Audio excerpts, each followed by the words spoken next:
IMF의 세계 경제 전망 보고서의 우리나라 부분입니다. 뭐 잘하고는 있는데 가계 부채가 여전히 취약하다. 대출 규제를 갖다 더 강화하고 확실하게 해라 라고 주문을 합니다. IMF는 왜 우리나라 가계 부채를 자꾸만 지적을 하는가 이유를 살펴보겠습니다. IMF 기준으로는 GDP와 가계 부채를 비교할 때 가계 부채가 65 내지 80% 정도 되면, 물론 그 나라의 경제 여력에 따라 조금씩 다르죠.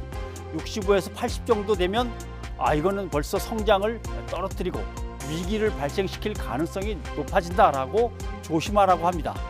그리고 우리나라는 저것도 높지만 다른 나라에 비교해서 빠른 속도로 계속 증가하고 있다는 게 문제가 되고, 그러면 결국 한국의 신용도가 떨어질 수도 있다라고 걱정을 하는 거죠. 그렇다면 우리나라 가계부채의 부담 강도는 다른 주요 국가에 비해서 어느 정도 강할까 한번 보겠습니다. 2016년에서 2021년까지 가계부채 비중이 어떻게 변하는가를 보시면 우리나라, 다른 나라들 비교하면 우리나라가 월등히 빨리 올라가고 있죠. 더군다나 100을 넘겼습니다.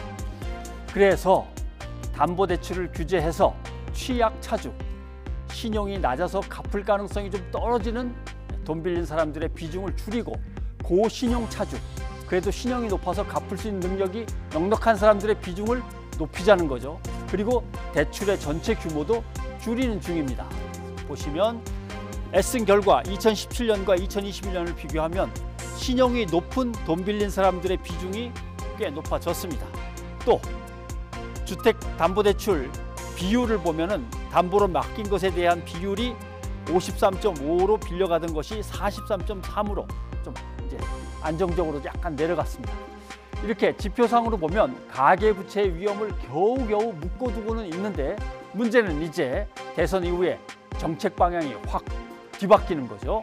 보시면 자, 대출 문턱을 확 낮추자고 이제 새 정부는 결정을 했는데 IMF는 더 강화라고 한다.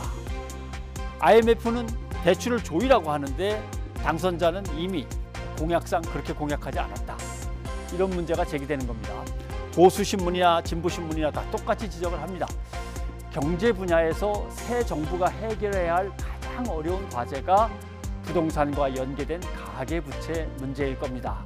보시면 뭐 아시는 대로입니다.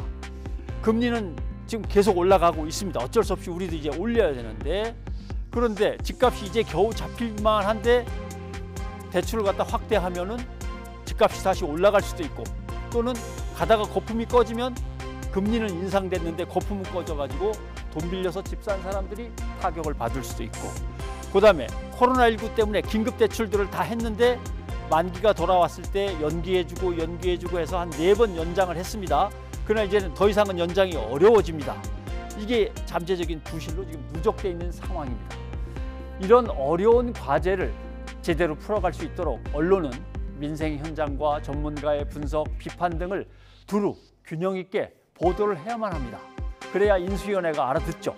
그런데 나오는 기사들을 보면은 경산의 어떤 지구는 개발이 호재로 부동산에 훈풍이 불고 있고, 광주의 어디는 뭐 역시 훈풍이 불면서 어느 아파트가 눈길을 끌고 있고, 이런 식입니다. 훈풍, 핑크빛 이러고 있을 때가 아닌 겁니다.